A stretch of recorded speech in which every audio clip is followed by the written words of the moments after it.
Yes. It's the first day of 2019. Yeah. And I was really just spending a little time looking at some of these constitutional rights. But don't have a lot to do today. I've got about 33 cents. Yeah. I'm going to have to try to get some money. I'm out of money. I don't even have enough for a cup of coffee. And it could be that we don't really appreciate the truth of what somebody says. Now I was looking in this dictionary, and they have what's known as fire. Fire, yeah, a flame, a thing burning, an ardor, yeah, discharge of a gun to make, burn, to shoot a gun, etc. Discharge from a job, you're fired. Under fire, under attack. Now, when I read that word fire, I thought, I think it's criminal to pull a fire alarm when there's not an actual fire. In fact, I think you can be arrested for false alarm. Yeah. hmm hmm Now, let's say we called the fire department and I was to call 911 and said, my house is on fire when it's not on fire. Now, these 911 phone calls, yes, I think you have to be truthful when you call emergency services and you inform them of, well, a fire, right, an emergency. Oh, I'm having a heart attack. Yes, yes, yes. Or I'm the victim of domestic violence. My husband just kicked the shit out of me. Could you call emergency services for me? The police department. The fire department. I'll just call every 911 number in the United States and find out if there's an emergency services that would make it a crime to have a false alarm. Oh. Now, I've emailed the fire department. Yeah. I've emailed them about fraud, child abduction. I've emailed them about child exploitation and child neglect. Chooch. And every person in every fire department doesn't realize the importance of never calling law enforcement when you have a false alarm. Now, there's this word hearsay. Pooh-wee. Let's say my wife runs into the court and says, my husband's crazy. He's a domestic abuser. Mhm.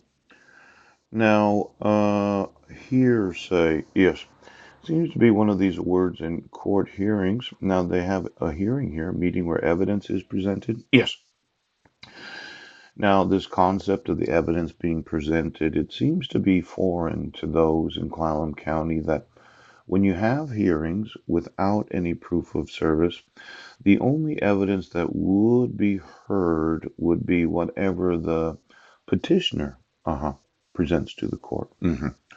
Or if you don't give notice of hearings, whatever evidence would be heard, yes, would be what the plaintiff presents to the court. Now I'm looking for hearsay. Now there's here. Oh, gossip, a rumor, hearsay. Yes, yes, yes. Now you spell it Hearsay. Yeah. hmm Now, just so that I know, yes. Let's say the fire department got a phone call from me right now. Why don't you get me every public service that is obligated to respond to the report of injury, crime, or destruction? Yes. Whereas a fire department, you can't just sit there and say, well, we just got a phone call that somebody's house is on fire and we're just not going to respond. Pooch. Mandatory reporters. Pooch.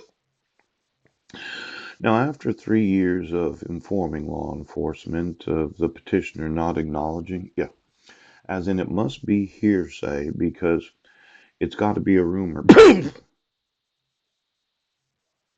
Exactly what stupid fuck, yes, thinks that it's not a crime, yeah, to use the legal system known as the court system, tort system, or the police department system known as the 911 telephone emergency system. Yes.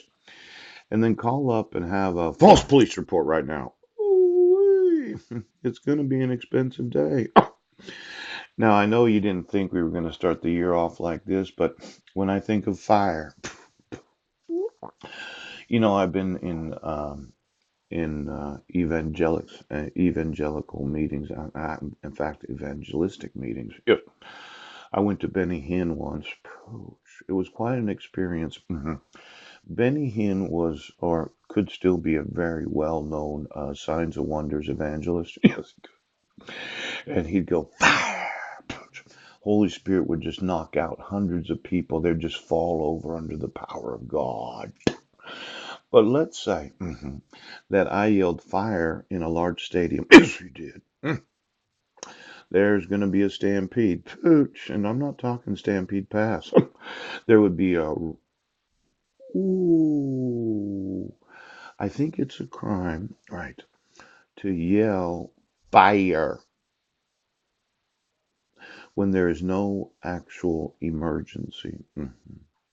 Now, we've looked at the difference between an ex parte order. Yes, you get one of those because of a fire. hmm hmm See, there has to be an actual incident that causes an emergency response so that you can deprive the alleged perpetrator, yes, of their rights to due process.